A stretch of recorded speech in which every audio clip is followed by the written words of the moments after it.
Hi hello నమస్తే welcome to మనం TV.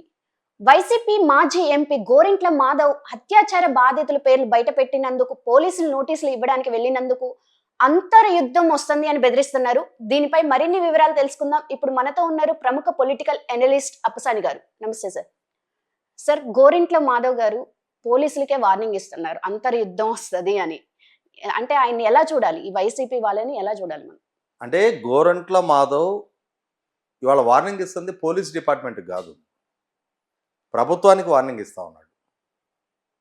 మేం తప్పు చేసినా, మేము తప్పుడు ప్రకటనలు ఇచ్చినా, మేము చట్ట ఉల్లంఘనకు పాల్పడ్డా, మేము సమాజంలో అలజడులు రేపే ప్రయత్నం చేసినా, మమ్మల్ని చట్టపరంగా మీరు కట్టడి చేసే ప్రయత్నం కనుక చేసిన పక్షంలో మేము అంతర్యుద్ధానికి దారి తీస్తాము అని చెప్పని ప్రభుత్వానికి ఒక సవాల్ విసురుతా ఉన్నాడు. Straight warning. వాస్తవంగా తిరుపతికి సంబంధించిన బాలిక మీద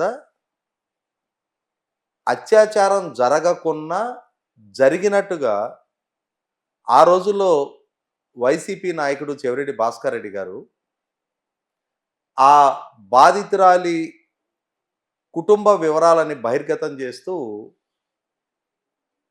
ఒక రకంగా మైనర్ బాలిక గోప్యతకి భంగం కలిగించే వ్యవహారాలు కనపరిచారు. ఆ అంశం మీద వివాదం చెలరేగిన సందర్భంగా ఈ గోరంట్ల మాధవ్ కూడా మీడియాలోకి వచ్చి ఆ మధ్యకాలంలో జరిగిన కొన్ని సిరీస్ ఆఫ్ ఇన్సిడెంట్స్, మహిళల మీద జరిగిన లైంగిక దాడులకు సంబంధించి, లైంగిక దాడులకి గురైన మహిళల ఐడెంటిటీ బయట పెట్టకూడదు అనేది నిర్భయ ఇన్సిడెంట్ జరిగిన తర్వాత సుప్రీంకోర్టు తీర్పు నేపథ్యంలో ప్రభుత్వాలు కూడా, ఆఖరికి మీడియా సంస్థలు కూడా సంయమనం పాటించి వారి ఒరిజినల్ ఐడెంటిటీ రివీల్ చేయకుండా నిర్భయ, దిశ ఇటువంటి అంటే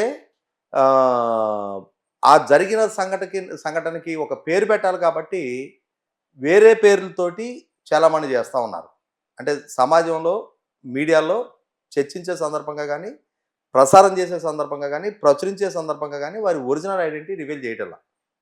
అయితే ఇక్కడ గోరంట్ల మాధవ్ తాను స్వతహాగా మాజీ పోలీస్ అధికారి, పైగా గత టెన్యూరు దేశ అత్యున్నత చట్టసభ లోక్సభకి 5 సంవత్సరాలు ఎంపీగా ప్రాతినిధ్యం వహించున్న మాజీ లోక్సభ సభ్యుడు. అటువంటి వ్యక్తికి చట్టపరమైన అవగాహన లేదా అంటే ఖచ్చితంగా being a X police officer అతనికి 100కి 100 చట్టపరమైన అవగాహన ఉంది.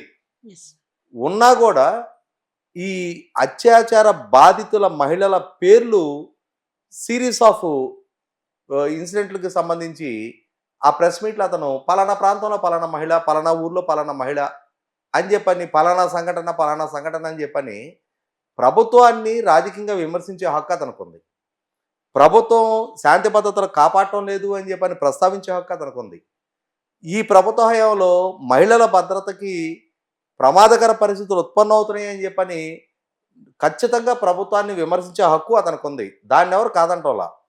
కానీ ఆ విమర్శ మాటున ఈ మహిళల ఐడెంటిటీ రివీల్ చేయటం అనేది 100కి 100 ఆక్షేపణీయం. ఎప్పుడైతే అతను ఆ ప్రెస్ మీట్ పెట్టడం జరిగిందో మొట్టమొదట స్పందించిన వ్యక్తి నేను. ఆ రోజు యూట్యూబ్లో కానీ అలాగే ప్రధాన స్రవంతి ఛానల్స్లో కూడా నేను మాట్లాడుతూ ఈ విధంగా ఇతను చట్ట ఉల్లంఘనకు పాల్పడి బాధితుల ఐడెంటిటీ రివీల్ చేస్తున్న సందర్భంగా ఇతని మీద మొట్టమొదటి కేసు నమోదు చేయాలి అని చెప్పని మీడియాలో డిమాండ్ చేసింది నేనే. అయితే ఆ రోజు అధికార కూటంలో ఏ ఒక్క రాజకీయ పక్షం కూడా దాని విషయంలో స్పందించాల.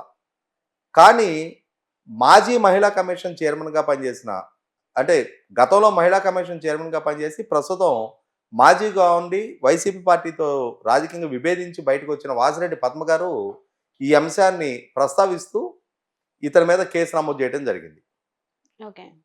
అంటే ఇక్కడ ఒక మైనర్ బాలిక గౌరవానికి భంగం కలిగించాడు ఇతను, ఆమె గోప్యతకి భంగం కలిగించాడు.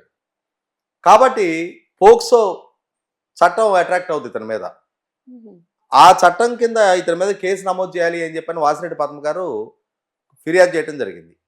ఆ ఫిర్యాదు చేసిన నేపథ్యంలో అతనికి పోలీసులు మీ మీద ఈ ఫిర్యాదు వచ్చింది కాబట్టి రేపు 5వ తారీఖు రోజు మీరు విచారణకు రండి అని చెప్పని నోటీసులు ఇవ్వడానికి వచ్చారు. నోటీసులు ఇవ్వడానికి వస్తే అక్కడ మీడియా ప్రతినిధుల మీద జులుం ప్రదర్శిస్తూ ఉన్నాడు. సాక్షాత్తు రాష్ట్ర ముఖ్యమంత్రి చంద్రబాబు నాయుడు గారి మీద జులుం ప్రదర్శిస్తూ ఉన్నాడు. అంటే ఇతను వ్యవహార శైలి మొగుని కొట్టి మొగసాలకు ఎక్కటం అని చెప్పని ఒక సామెత ఉంది మనకి. ఆ విధంగా ఇతను తప్పులు చేసి ఆ తప్పుల్ని కప్పిపుచ్చుకోవడానికి సమాజంలో విద్వేషాలు సృష్టించే ప్రయత్నం చేయటం. అదే సందర్భంలో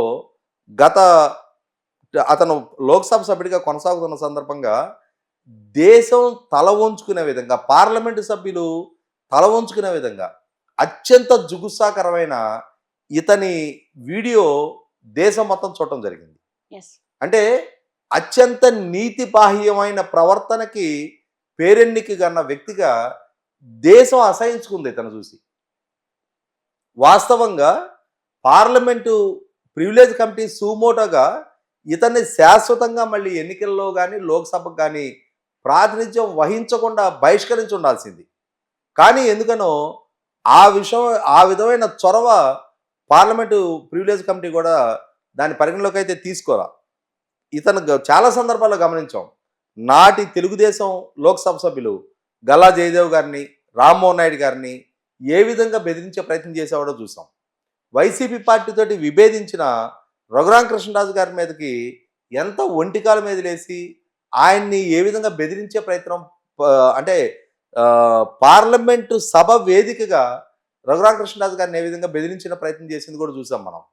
అటువంటి వైఖరి ప్రదర్శిస్తూ, అంటే సహజంగా 2014-19 మధ్యకాలంలో ఆ రోజు పోలీస్ ఇన్స్పెక్టర్గా ఉండి నాడు తెలుగుదేశం పార్టీ ఎంపీగా ఉన్న జేసీ దివాకర్ రెడ్డి గారి మీద పోలీస్ అధికారి హోదాలో నాడు జేసీ దివాకర్ రెడ్డి గారు చేసిన ఒక రాజకీయ విమర్శని సాగ్గా చూపించి ఆయన మీద మీసాలు దువ్వి తొడలు కొట్టి జగన్మోహన్ రెడ్డి గారి దృష్టిలో పడ్డాడు. ఆ పడ్డ నేపథ్యంలోనే జగన్మోహన్ రెడ్డి గారు 2019 ఎన్నికల్లో ఇతనికి ఎంపీ టికెట్ ఇవ్వడం జరిగింది. దాంతో ఏంటంటే నా ఈ యాంగ్రీ యంగ్ మ్యాన్ యాటిట్యూడ్ చూడండి అని చెప్పని పదే పదే సమాజానికి తన అగ్రెషన్ పరిచయం చేయడంలో భాగంగా గతంలో కూడా అతనికి సంబంధించిన జుగుసాకరమైన వీడియో బయటకు వచ్చిన సందర్భంలో కూడా కులాల ప్రస్తావన తీసుకొచ్చాడు, మీడియా సంస్థలను బెదిరించాడు, నాడు రాజకీయ పక్షాలను బెదిరించాడు. అతని అంశాన్ని ప్రస్తావించే ప్రయత్నం చేస్తున్న చాలా మందిని దౌర్జన్యంగా బెదిరించే ప్రయత్నం చేసిన తీరు చూసాం మనం. కానీ ఇతను చేసిన ఈ నిర్వాకంతో అసహించుకున్న వాళ్ళ పార్టీ అధినేతే అతనికి మళ్ళీ టికెట్ ఇవ్వాల. ఓకే. అతను ఆ విషయాన్ని గమనించట్లా. నీ పార్టీ నిన్నెందుకు డిజోన్ చేసుకుంది, నీ పార్టీ నీకెందుకు టికెట్ ఇవ్వలేదు, ఎక్కడో కర్ణాటక నుంచి అక్కడ మాజీ మంత్రిగా ఉన్న శ్రీరాములు గారి సోదరిని శాంతమ్మ గారు అని చెప్పని ఆమెను తీసుకొచ్చి ఎందుకు టికెట్ ఇచ్చారు, ఆ విషయాన్ని పరిగణలోకి తీసుకుంటే నీ స్థాయి నీ పార్టీలో నీ నాయకుడి దగ్గర ఏంటనేది రియలైజ్ అయితే ఈ విధంగా వ్యవహారశైలి కనపరచరు. నిన్న కూడా చూసాం మనం మీడియా ప్రతినిధుల మీద, ముఖ్యంగా TV5 ప్రతినిధి మీద విరుచుకుపడుతున్న సందర్భంగా మూర్తి గారు కూడా ఆ లైవ్ అంటే వీడియో కాల్ చేసి గోరంట్ల మాధవ్తోటి గట్టిగా సంవాదం జరగడం జరిగింది. అంటే సూటిగా స్పష్టంగా ప్రశ్నిస్తే అతని దగ్గర సమాధానం ఉండదు. అదేంటంటే నోరేసుకొని అదరగండం చేసి చలమణ అవ్వాలని చూస్తున్నాడు. పైగా అంతర్యుద్ధానికి దారి తీస్తాయి, మా మీద కేసు నమోదు చేస్తే అని చెప్పని బెదిరించే ప్రయత్నం చేస్తున్నాడు. ఖచ్చితంగా ఈ విధమైన బెదిరింపుల వల్ల చట్టపరంగా ఎదురుగాబోయే కాన్సిక్వెన్సెస్ ఏంటనేది ఒక మాజీ పోలీస్ అధికారికి అతనికి తెలుసుండి ఈ విధమైన వ్యవహారశైలి కనపరిచే ప్రయత్నం చేస్తూ ఉన్నప్పుడు, ప్రభుత్వాన్ని పోలీస్ డిపార్ట్మెంట్ని ధిక్కరించే ప్రయత్నం చేస్తూ ఉన్నప్పుడు 100% ప్రభుత్వం కూడా మరింత కఠినమైన సెక్షన్స్ తోటి కేసు నమోదు చేయాలి. ఈ విధమైన వ్యవహారశైలి కనపరచకుండా చట్టం అంటే, రాజ్యం అంటే, ప్రభుత్వం అంటే ఐదర్ భయమైనా ఉండాలి, భక్తి అయినా ఉండాలి. అవేమీ లేకుండా ఒక బరితెగింపు ధోరణి ప్రదర్శించి ప్రజాస్వామ్యంలో ఈ విధమైన ఫాసిస్టు ధోరణి ప్రదర్శిస్తున్న గోరంట్ల మాధవ్ వంటి వారి విషయంలో ప్రభుత్వం కనుక కఠినంగా వ్యవహరించకపోతే రేపటి రోజున ఈ ప్రభుత్వాలు చేసే శాసనాలని ఇటువంటి వాళ్ళు ధిక్కరించే అవకాశం ఉంది. అంటే ఇవాళ రాజకీయ నాయకులుగా ఉన్నవాళ్ళు, మాజీ అధికారులుగా ఉన్నవాళ్లే ఇవాళ ప్రభుత్వాలని, ప్రభుత్వ ఆదేశాలని, ప్రభుత్వ శాసనాలని కనుక ధిక్కరీయటం మొదలు పెడితే ఖచ్చితంగా రేపటి రోజున అది ప్రభుత్వంలో, రాష్ట్రంలో అస్థిరతకు దారితీస్తుంది. కాబట్టి ఈ విషయంలో ప్రభుత్వం మరింత కఠినంగా వ్యవహరించాలి.